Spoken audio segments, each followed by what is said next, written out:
तो दोस्तों, क्योंकि सांस भी कभी बहू थी सीरियल के आज के एपिसोड की शुरुआत होती है वहीं से जहां करण और गौतम के बीच जबरदस्त बहस चल रही होती है। उधर नंदिनी तुलसी की तरफ देखकर मन ही मन मुस्कुरा रही होती है। वो सोचती है कि माँ ने बिल्कुल सही किया। कभी कभी किसी टेढ़े इंसान को सीधा करने के लिए खुद भी थोड़ा टेढ़ा बनना पड़ता है। इधर करण फिर गौतम पर ताना मारते हुए कहता है कि अब वो उसे रिश्ते निभाना सिखाएगा जो खुद एक समय पर इस घर से भाग गया था। इस पर गौतम भी पलटकर कहता है कि हाँ, वो इस घर से गया था, लेकिन सिर्फ इसलिए क्योंकि यहाँ करण था। करण खुद को सबकी नजरों में महान दिखाता रहा, जबकि उसकी असली सच्चाई कुछ और ही है। ये सुनकर करण कहता है कि अगर वो गौतम की असलियत बताने पर आ गया तो वो एक बार फिर इस घर से भाग जाएगा। फिर वो उसे स्पाइनलेस और बिना जमीर का इंसान बताते हुए कहता है कि इतने साल तक वो सिर्फ माँ बाप के पैसों पर पलता रहा। तो गौतम गुस्से में तुलसी से कहता है कि वो करण को चुप करा दे, वरना उसके हाथों से कुछ गलत हो जाएगा। इस पर करण भी उसे खुली चुनौती देता है कि अगर हिम्मत है तो करके दिखाए। लेकिन तभी गौतम की नजर तुलसी पर पड़ती है। वो देखता है कि तुलसी कानों में ईयर कॉर्ड लगाए आराम से गाने सुन रही है। उन्हें दोनों भाइयों की लड़ाई से जैसे कोई फर्क ही नहीं पड़ रहा। ये देखकर दोनों बिना कुछ कहे वहां से चले जाते हैं। उनके जाते ही तुलसी अपने कानों से तुरंत ईयरफोन्स निकाल देती है। अगले सीन में दामिनी पंडित जी से शादी की बाकी तैयारियों के बारे में बात कर रही होती है। वो कहती है कि अब शादी की तारीख और शुभ मुहूर्त तो निकल चुका है, इसलिए आगे की सारी व्यवस्था भी वास्तु के हिसाब से होनी चाहिए। शोभा भी पंडित जी से पूछती है कि शादी घर में ही होनी है, इसलिए वो बता दें कि मंडप कहाँ लगेगा और मेहमानों के बैठने की व्यवस्था कहाँ होगी। गायत्री भी पूछती है कि सबसे पहले ये बताया जाए कि अग्निकुंड किस जगह बनेगा, क्योंकि वहीं से सारी शादी की रस्में और फेरे शुरू होंगे। तो पंडित जी पूरा घर देखकर जगह तय करने निकल जाते हैं। उधर दूसरी तरफ घर में वेडिंग प्लानर भी पहुंच चुका होता है। वो बड़े गर्व से गौतम को कह रहा होता है कि पूरे शहर में उसकी कंपनी का नाम है और वो सबसे बेहतरीन शादियां आयोजित करता है। गौतम भी कहता है कि इसी वजह से उसने उसे चुना है, क्योंकि वो अपने बेटे की शादी में कोई कमी नहीं छोड़ना चाहता। तभी वेडिंग प्लानर पंडित जी की भी तारीफ करता है और कहता है कि वो भी शहर के सबसे अच्छे पंडित हैं और हमेशा बुक्ड रहते हैं।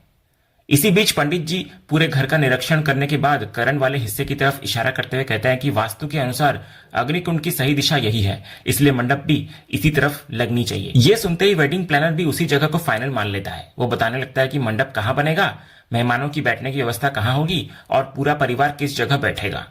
उनकी बातें सुनकर रौनक इधर करण से कहता है कि उसने सुना मंडप तो उनके हिस्से में लगाने की बात हो रही है। ये सुनते ही करण गुस्से में जोर से कहता है कि ऐसा कभी नहीं होगा, उसके हिस्से में उसका घर है और वहां किसी भी कीमत पर मंडप नहीं लगेगा। फिर वो ताना कसते हुए कहता है कि जिसके घर में शादी है वो अपने ही हिस्से में मंडप लगाए। वैसे भी उस तरफ अग्निकुंड ढूंढने की जरूरत नहीं है, क्योंकि वहां तो पहले से ही हर तरफ आग लगी हुई है, घर में भी और वहां रहने वाले लोगों के दिलों में भी।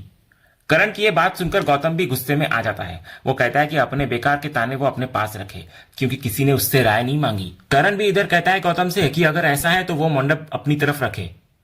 इधर मामला बढ़ता देख गौतम पंडित जी से कहता है कि वो कोई दूसरी जगह देख लें, क्योंकि वहां शादी नहीं हो सकती। लेकिन पंडित जी साफ बोलते हैं कि वास्तु के हिसाब से अग्निकुंड की सही जगह यहीं पर है, इसलिए मंडप भी यहीं लगेगा। इस पर गौतम फैसला लेते हुए कहता है कि अगर ऐसा है तो शादी घर में नहीं होगी, वो किसी अच्छे होटल या बैंक्वेट हॉल में शादी कर देगा।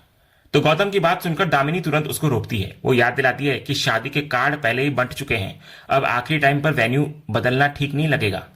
लेकिन गौतम बोलता है कि वो सब संभाल लेगा। इसके बाद वो करण की तरफ देखकर साफ कहता है कि वो किसी का एहसान लेकर अपने बेटे की शादी नहीं करेगा। करण भी इधर तुरंत पलटकर बोलता है कि आखिर उस पर एहसान कर कौन रहा है, गौतम बेवजह गलतफहमी पाल रहा है। मामला फिर बढ़ने लगता है, लेकिन तभी दामिनी दोनों को रोक देती है। वो पंडित जी और वेडिंग प्लानर से कहती है कि बाकी बातें बाद में होगी। इसके बाद दोनों वहां से चले जाते हैं। दामिनी गौतम को अलग ले जाकर समझाती है कि इस समय होटल का खर्चा उठाना आसान नहीं है, घर का रेंट भी देना है और ऊपर से होटल का रेंट भी देना है अलग से। ऊपर से वेडिंग प्लानर, डिजाइनर और बाकी तैयारियों पर पहले ही काफी पैसा खर्च हो चुका है। अब बच्चों का दिल तोड़ना ठीक नहीं होगा। गौतम कहता है कि घर का किराया तो करण दे ही रहा है ना, लेकिन दामिनी समझाती है कि होटल का पूरा रेंट तो उन्हें अपनी जेब से देना पड़ेगा ना। इसी बीच हॉल में बैठी तुलसी दूर से ही जोर से पूछती है कि आखिर हुआ क्या। तो दामिनी और गौतम उनके पास आते हैं और कहते हैं कि कोई खास बात नहीं है, लेकिन तुलसी साफ कहती हुई नजर आती है कि यह घर उसका है और शादी भी इसी घर में होगी। ये सुनते ही करण गुस्से के मारे खड़ा हो जाता है। वो तुलसी के पास आकर साफ शब्दों में कहता है कि चाहे कुछ भी हो जाए उसके हिस्से में यह शादी नहीं होगी। इसके बाद वो गौतम की तरफ देखकर कहता है कि उसे अपनी तरफ जो करना है करे, लेकिन उसके हिस्से में वो कुछ भी अलाउ नहीं करेगा। इस पर तुलसी भी पहली बार सख्त लहजे में करण को जवाब देती हुई नजर आती है। वो कहती है कि वो बार बार क्यों भूल जाता है कि पूरा घर उसका है, इसीलिए फैसला भी वही करेगी कि शादी कहां पर होगी और अगर उसके इस फैसले से किसी को परेशानी है तो वो ये घर छोड़कर जा सकता है। तो ये सुनते ही करण गुस्से में उससे पूछता है कि क्या वो उसे धमकी दे रही है और डराने की कोशिश कर रही है, लेकिन वो साफ कहता है कि वो डरने वालों में से नहीं है और किसी की धमकी किसी भी हाल में वो बर्दाश्त नहीं करेगा। तभी गौतम भी गुस्से के मारे करण से पूछता है कि अगर नहीं मानेगा तो आखिर वो क्या कर लेगा। ये सुनते ही करण नंदिनी की तरफ देखकर कहता है कि पिछली बार घर छोड़ने की बात नंदिनी ने की थी, लेकिन आज वो खुद ये फैसला ले रहा है। अब वो अपने पूरे परिवार के साथ ये घर छोड़ देगा। वो कहता है कि वो इतना भी मजबूर नहीं है कि कहीं और अपना घर न बसा सके। उसके पास इतना सब कुछ है कि वो अपने परिवार की जिम्मेदारी भी उठा सकता है और गौतम का रेंट देने की तरह अपना सब कुछ दोबारा संभाल भी सकता है। इसके बाद करण तुलसी की तरफ देखकर बोलता है कि किसी को यह गलतफहमी नहीं होनी चाहिए कि वो हर बात चुपचाप सहता रहेगा। फिर वो रौनक से कहता है कि जाकर गरिमा और समायरा को भी बता दे और सब लोग अपना सामान पैक करना शुरू कर दे। लेकिन तभी नंदिनी तुरंत करण को रोकती हुई नजर आती है। वो उसे समझाती है कि वो गुस्से में बहुत बड़ा फैसला ले रहा है। वो कहती है कि समायरा और गरिमा के एग्जाम्स चल रहे हैं। रौनक ने अभी अभी अपना बिजनेस शुरू किया है और समायरा पढ़ाई के साथ साथ काम भी कर रही है। तो ऐसे में अचानक सब कुछ छोड़ देना पूरे परिवार के लिए सही नहीं होगा। लेकिन करण अपनी जिद पर अड़ा रहता है। वो कहता है कि उसका जमीर अभी जिंदा है, वो स्पाइनलेस नहीं है और चाहे जैसी भी मुश्किल आए वो सब कुछ दोबारा बना लेगा, लेकिन इस घर में अब एक पल भी नहीं रुकेगा। ये सुनकर नंदिनी उसे एक तरफ ले जाती है और शांत होकर समझाती है कि सिर्फ गुस्से में फैसला लेना समझदारी नहीं है। अगर वे लोग अभी ये घर छोड़ देंगे तो सिर्फ घर ही नहीं, बहुत कुछ उनके हाथ से निकल जाएगा। ये घर, यहाँ के लोग और हालात पहले जैसे नहीं रहे हैं। करण कहता है कि जिसे जो लेना है ले ले, उसे कोई फर्क नहीं पड़ता। अगर उसकी किस्मत में होगा तो सब कुछ उसको दोबारा मिल जाएगा। लेकिन नंदिनी उसको समझाती है कि किस्मत भी उसी का साथ देती है जो समझदारी से फैसले लेता है। वो कहती है अगर वे लोग चले जाएं तो बच्चों की पढ़ाई, कॉलेज, ऑफिस, काम और पूरा भविष्य प्रभावित हो जाएगा। वे दोनों तो किसी तरह अपनी नई लाइफ संभाल लेंगे, लेकिन अगर इसी बीच बच्चे गलत रास्ते पर चले गए तो उनकी पूरी परवरिश पर सवाल खड़े हो जाएंगे। फिर नंदिनी करण को सबसे जरूरी बात याद दिलाती है। वो कहती है कि गौतम चाहता ही यही है कि करण गुस्से में ये घर छोड़कर चला जाए। इसी वजह से वो नकुल की शादी वैष्णवी से करा रहा है और बार बार उसको उकसा रहा है। अगर करण गुस्से में आकर घर छोड़ देगा तो जीत गौतम की होगी, उसकी नहीं। इसलिए कोई भी फैसला सोच समझकर लेना चाहिए। तो नंदिनी की बातें सुनकर आखिरकार करण का गुस्सा थोड़ा शांत होता है। वो मानता है कि अगर वो जल्दबाजी करता तो अपना ही नुकसान कर बैठता। इसके बाद नंदिनी बोलती है कि फिलहाल उन्हें जो करना है करने दिया जाए। अगर मंडप इसी तरफ लगता है और ज्यादा परेशानी होती है तो कुछ दिनों के लिए वे लोग दूसरी तरफ शिफ्ट हो जाएंगे। लेकिन करण साफ मना करता है। वो कहता है कि यह हिस्सा उसका घर है और उसे उसके अपने घर से कोई नहीं निकाल सकता। जो करना है वे लोग करें, लेकिन वो किसी भी कीमत पर यहां से नहीं जाएगा। इतना बोलकर करण वहां से निकल जाता है। इसी बीच घर में साहिल की एंट्री होती है। उसको देखकर पूरे परिवार के चेहरे खिल उठते हैं। घर में आते ही साहिल सबसे पहले गायत्री के पैर छूकर उनका आशीर्वाद लेता है। गायत्री प्यार से पूछती है कि उसने घर आने की खबर पहले क्यों नहीं दी। इसके बाद दोनों एक दूसरे को गले लगा लेते हैं। फिर साहिल की नजर तुलसी पर पड़ती है। तुलसी मुस्कुराकर पूछती है कि आखिर वो उन्हें इस तरह क्यों देख रहा है, क्या इतने साल बाद मिलने की वजह से या फिर कोई और बात है। तो साहिल सबसे पहले तुलसी के पैर छूता है। आशीर्वाद लेने के बाद वो कहता है कि उसके होश तो इस बदले हुए ड्राइंग रूम को देखकर उड़ गए हैं। पिछली बार जब वो आया था तब बीच में दोनों परिवारों के बीच दीवार जैसी एक लकीर थी, लेकिन आज वो गायब है और उसकी जगह ये सोफा रखा हुआ है। तुलसी भी इधर मुस्कुराते हुए कहती है कि जब बच्चे जरूरत से ज्यादा चालाक हो जाते हैं तो माँ बाप को भी थोड़ा दिमाग लगाना पड़ता है। उनके बाहर जाते ही बच्चों ने पूरे घर का बंटवारा कर दिया था, लेकिन अब उसके लौटने के बाद सब कुछ फिर से पहले जैसा जुड़ने लगा है। इसके बाद साहिल करण के पास जाता है और उसको गले लगाकर पूछता है कि क्या सच में वो और गौतम फिर से एक हो गए हैं। लेकिन करण तुरंत साफ कहता हुआ नजर आता है कि सिर्फ घर की लकीर मिटाई गई है, दिलों की नहीं। उनके बीच आज भी कुछ भी नहीं बदला है। तभी गौतम भी साहिल को अपने पास बुलाता है। साहिल उससे भी गले मिलता है। फिर गौतम खुशी जताते हुए कहता है कि अच्छा हुआ वो नकुल की शादी से पहले समय पर आ गया। लेकिन साहिल एक बड़ा खुलासा करता है। वो कहता है कि वो सिर्फ शादी में शामिल होने नहीं आया है, बल्कि उसने अपना पुराना बिजनेस पूरी तरह वाइंड अप कर दिया है और अब हमेशा के लिए शांति निकेतन लौट आया है। अब वो यहीं पर रहकर अपने दोनों भाइयों के बिजनेस में उनका हाथ बटाना चाहता है। तो साहिल के हमेशा के लिए लौटने की बात सुनकर गौतम खुश हो जाता है। वो कहता है कि अब जब साहिल वापस आ ही गया है तो वो उसी के साथ रहेगा। आखिर उसके घर में शादी है, इसलिए उसे उसकी तरफ ही आ जाना चाहिए। लेकिन करण तुरंत बीच में बोल पड़ता है। वो ताना कसते हुए कहता है गौतम को कि क्या शादी के नाम पर अब साहिल पर भी अपनी मर्जी थोपेगा वो। इसके बाद वो साहिल को अपनी तरफ आने के लिए कहता है। गौतम भी इधर पीछे नहीं हटता। वो साफ कहता है कि साहिल उसी की तरफ रहेगा, बस फिर क्या था, दोनों भाइयों के बीच एक बार फिर बहस शुरू हो जाती है।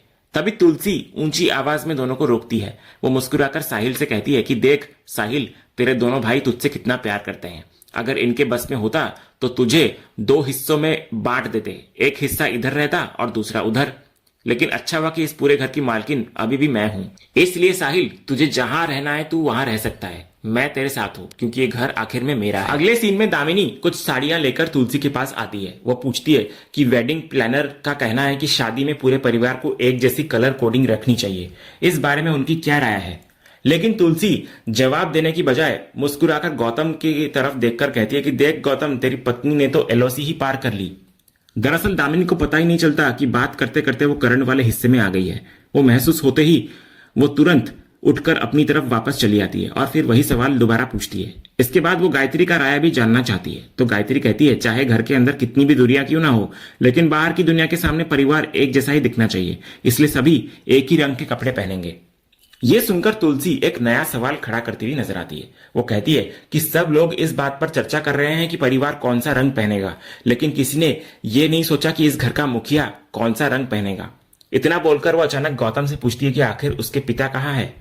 फिर वो गायत्री की तरफ देखकर बोलती है, जो महिला दिन में कई बार मिहिर का नाम लेती थी, उन्होंने उसके जेल से लौटने के बाद एक बार भी मिहिर के बारे में बात नहीं की। इसके बाद तुलसी शोभा का जिक्र करती है। वो कहती है कि शोभा तो हमेशा अपने पापा का नाम लिया करती थी, उनसे सलाह लिए बिना कोई फैसला नहीं लेती थी, लेकिन इस बार उसने भी मिहिर का जिक्र तक नहीं किया। फिर तुलसी सीधे शोभा से पूछती है कि आखिर उसके पापा कहाँ हैं, लेकिन शोभा पूरी तरह खामोश रहती है।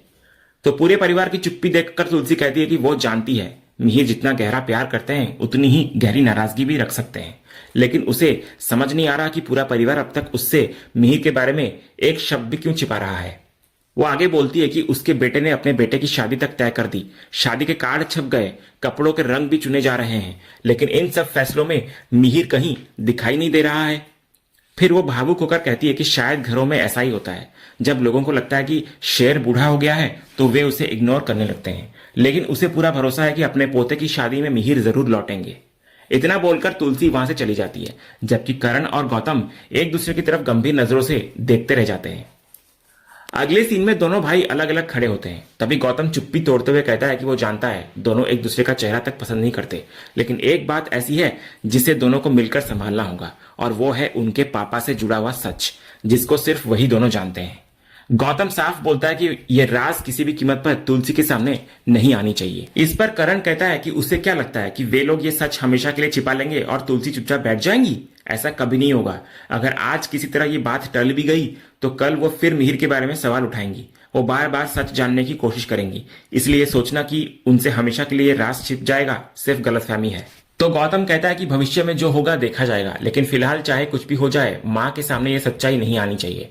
फिर वो करण से पूछता है कि क्या इस बार वो उसका साथ देगा इसमें। तो कुछ पल सोचने के बाद करण बोलता है कि भले ही वो तुलसी से कितनी भी नफरत करता हो, लेकिन अपने पिता से उससे कई ज्यादा प्यार करता है। इसलिए वो वादा करता है कि ये राज सिर्फ उन दोनों तक ही सीमित रहेगा और मिहिर की सच्चाई किसी तीसरे इंसान तक नहीं पहुंचेगी। अगले सीन में हम देखते हैं कि घर की सभी महिलाएं शादी के लिए साड़ियां पसंद कर रही होती हैं। दामिनी एक साड़ी तुलसी को दिखाती है और तुलसी को उसका रंग तुरंत पसंद आ जाता है।